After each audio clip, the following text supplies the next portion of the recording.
সুমুখে। পৃথিবীর সবচেয়ে মধুর শব্দ কোনটি জানেন তো?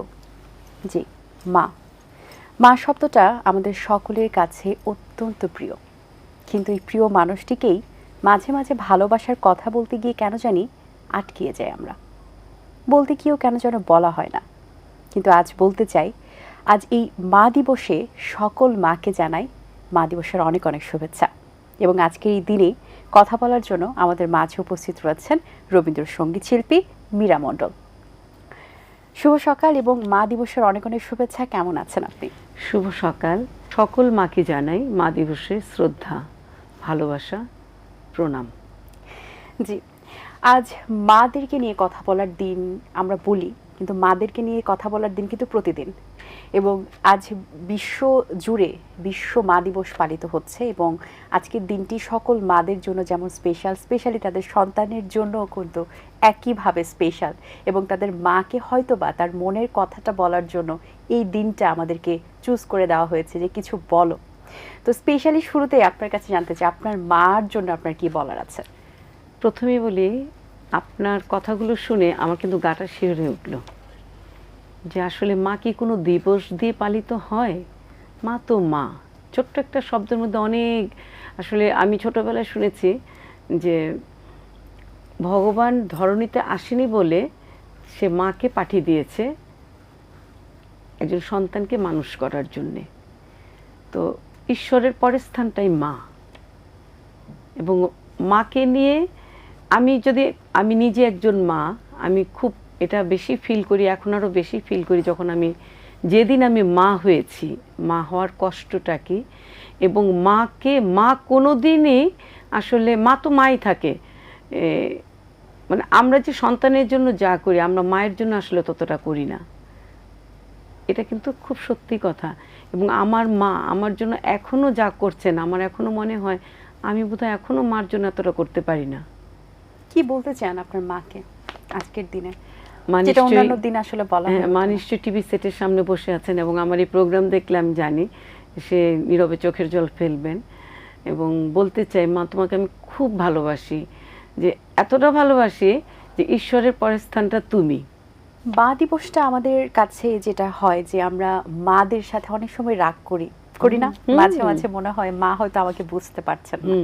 আপনি একজন মা হওয়ার পর সেই জিনিসটা বুঝতে পেরেছেন যে আপনার সন্তান হয়তো আপনাকে বুঝতে পারছে না। এখনো বুঝি। এই যে সন্তান এবং মার যে সম্পর্কটা, এই যে ভালোবাসার বন্ধন, মাঝে মাঝে হালকা খুনসুটি, মাঝে মাঝে একটু অভিমান, যেটা সকল পরিবারেই হয়ে থাকে, স্পেশালি মার সাথে আবদার, সব কিছু, এই জিনিসগুলো উপলব্ধি করার একটা বিষয়।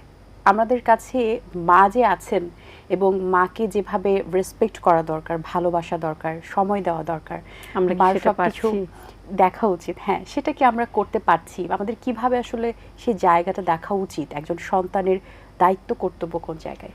আমি খুব ছোট্ট করে উত্তর দিই। সেটা হচ্ছে, আসলে কি বাবা মাকে খুশি করতে না এত কিছু লাগে না।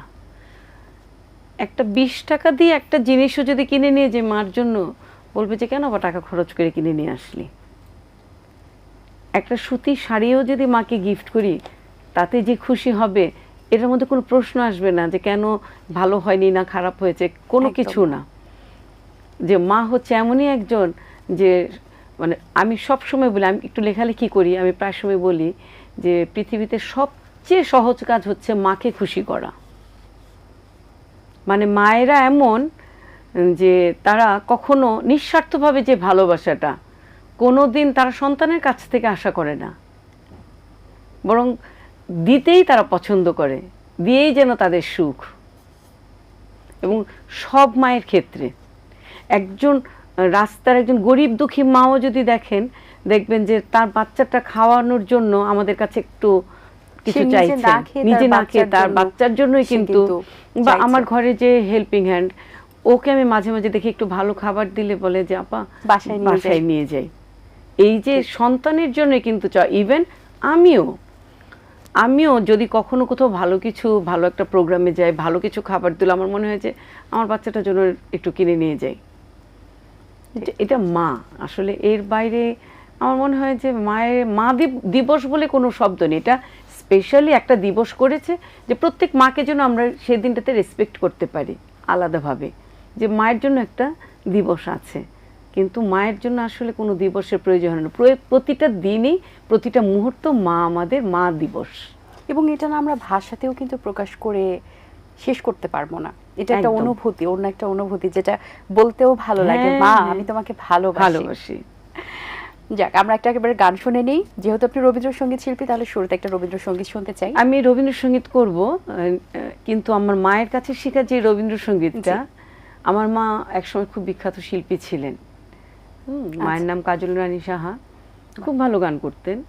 তো আমার প্রথম হাতে খড়িটা আমার মায়ের কাছে, এবং মানে গানের যে বেসটা সবাই বলে, সেই সম্পূর্ণটা আমি আমার মার কাছ থেকে শিখেছি।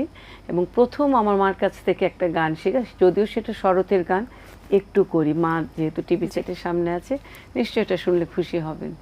তোমার মোহন রূপে কে রয় ভুলে, তোমার মোহন রূপে জানি না কে মরণ নাচে নাচে গো, ওই চরণ মূলে তোমার মোহন রূপে কে রয় ভুলে, তোমার মোহন রূপে।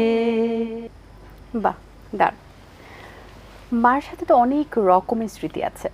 কখনো অবশ্যই আমরা ছোটবেলায় মাকে ভয় পেতাম, একটা সময় মারদের সাথে আমাদের আন্ডারস্ট্যান্ডিং হয়, পরবর্তীতে মাদের সাথে সেই খুনসুটির ব্যাপারটা আবার রিভার্স হয়, মারা হয়তো বা কষ্ট পান, আমরা রাগ করি, একটা সময় মারা রাগ করতেন। এই যে একটা বয়সের সাথে বেড়ে ওঠা এবং চোখের সামনে মার সাথে সেই স্মৃতিগুলোকে আগলিয়ে আরও রাখা এবং আরও নতুন নতুন স্মৃতি তৈরি করা, তার থেকে অনেক স্পেশাল স্মৃতি আসলে বলেও শেষ করা যায় না। কিন্তু সেখান থেকে সবচেয়ে বেশি মজাদার কোনো স্মৃতি আছে যেটা এখনো মনে পড়লে হাসিই পায় যে এই কাজটা আমি করেছিলাম? এটা মানে খুব মজার, মার সাথে অনেক মানে এগুলো বললে পটানকে হবে। প্রথমেই বলি, আজকে আমার যে শাড়িটা পরা, এটা আমার মায়ের শাড়ি। এটা হচ্ছে আমার জন্য একটা বড় প্রাপ্তি যে আমি মার শাড়ি পরে আমি মা দিবসে প্রোগ্রাম করতে এসেছি। এবং আমি যদি বলি যে আসলে এটা আমার, আমি যেহেতু হোস্ট, কিন্তু আমি আজকে যে শাড়ি পরা, এটাও আমার আম্মুর শাড়ি। এবং এটাও আমার জন্য আসলে আপনি বলাতে আমি সেই জিনিসটা কানেক্ট করতে পারলাম এবং আসলে ভালো লাগা কাজ করে। এবং স্পেশালি কেন জানি কাবাটে যতই শাড়ি থাকুক না কেন, মার শাড়িটাই খুঁজে খুঁজে যে মা তুমি শাড়িটা দাও। অলওয়েজ আমি তো সবসময় মার আলমারি গেলে, মা এটা অনেক পছন্দ হয়েছে, নিয়ে চলে আসি, কোনো জয় জিজ্ঞাসা নেই। এবং মা দিতে পারলেও মা যেন খুশি। একদম। আর মজার ঘটনা হচ্ছে, স্কুল লাইফে আমার যত বন্ধু বান্ধব, ফ্রেন্ড সার্কেল যারা আছে, সবাই আমার মায়ের হাতে রান্না খেয়ে খুব পছন্দ করতো। তো ওরা সব আমাদের বাসায় চলে আসতো। তো মা বলতো যে স্কুলটাও আমার, কলেজটাও আমার, এখন ইউনিভার্সিটিটা, এখানের যে বন্ধু বান্ধব আছে এরাও এখন। তো আমার বিয়ের পরে মা এটা খুব মিস করেছে, যে এবং খুব মন খারাপ করতো যে আমি চলে যাওয়ার পরে এখন ঘর একদম শূন্য। এবং আমার সাথে আমার মায়ের যে একটা ফ্রেন্ডলি সম্পর্ক, ছোট্ট একটা বলি, সেটা হচ্ছে আমার বিয়ে ঠিক হয়েছিল অন্য একজনের সাথে, সে না বলি কার সাথে। তো আমি মাকে বললাম কি, মা আমার সেটেল ম্যারেজ, একদম বিয়ে মোটামুটি ঠিক। মাকে বললাম যে মা আমি তো ছেলের সাথে ভালো মতো কথাও বলিনি, ভাবছে তাহলে বিয়ে হবে না। তো আমার বাবা তখন বলল যে ছেলে এত উচ্চশিক্ষিত, তো বলছে যে না, আমার মেয়ে যদি পছন্দ না করে এখানে তো হবে না। তো এই যে বন্ডিংটা, যে এটা একমাত্র আমার মনে হয় পৃথিবীতে মা ছাড়া কারোর সাথে সম্ভব না। মার আসলে সব মনের কথা বুঝে ফেলেন এবং অনেক সময় বলতে হয় না।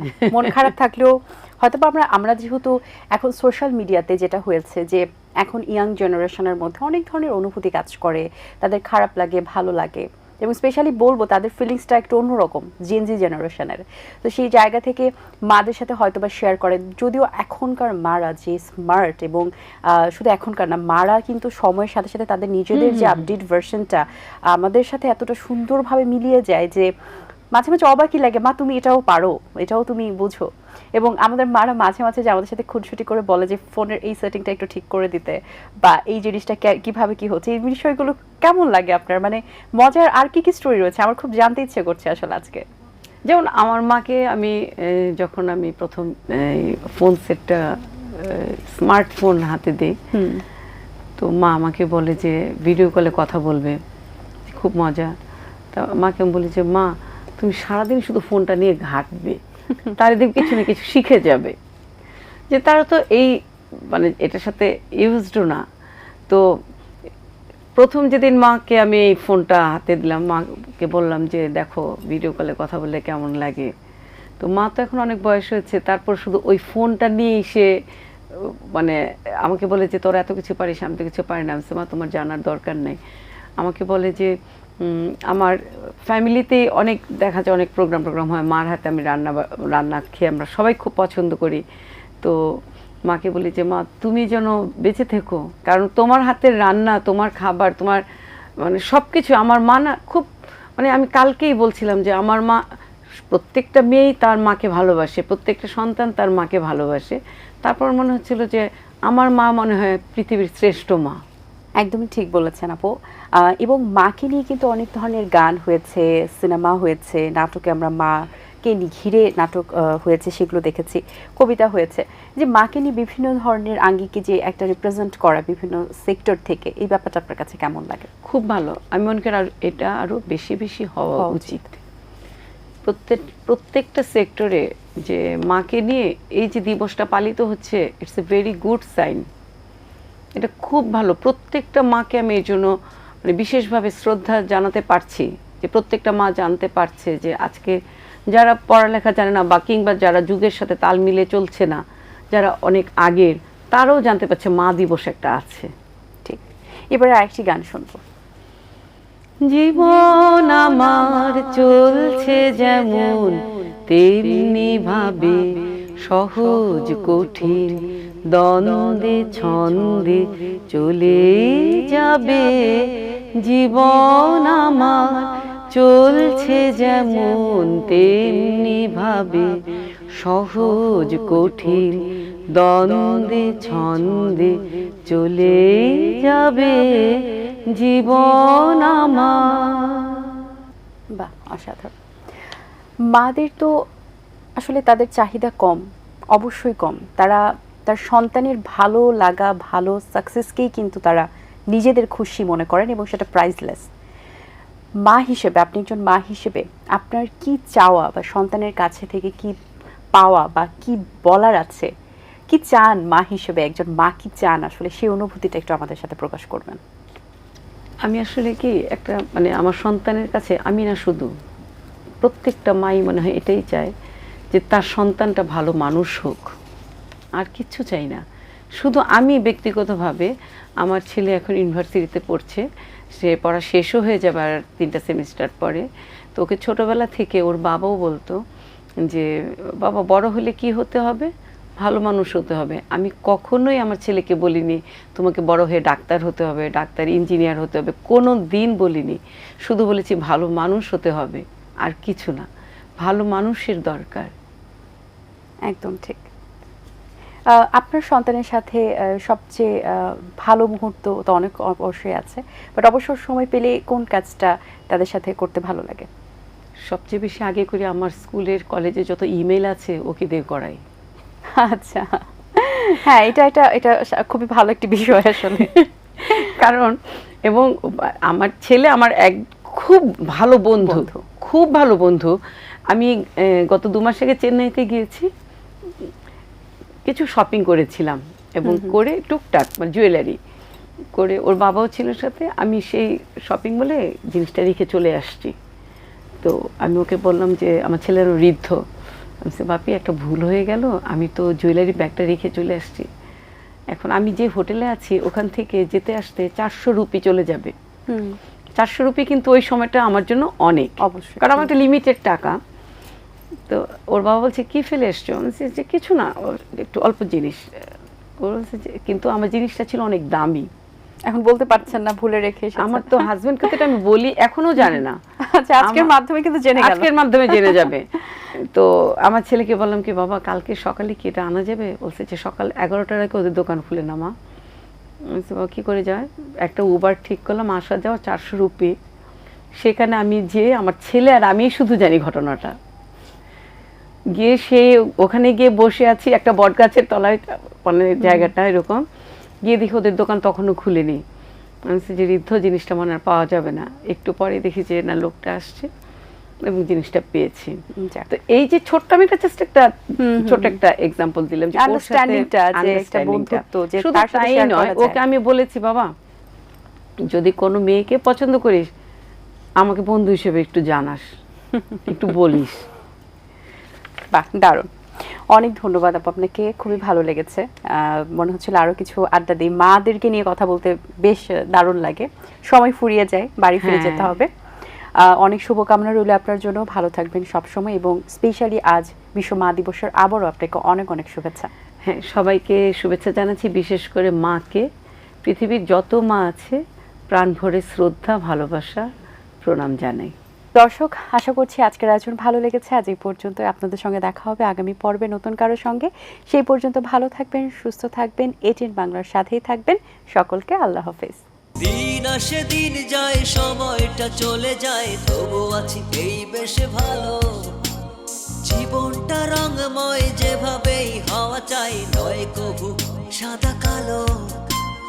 এই আশাতে স্বপ্ন ভাসে, সুখ হাসে চোখে মুখে, চায়ের চুমুকে।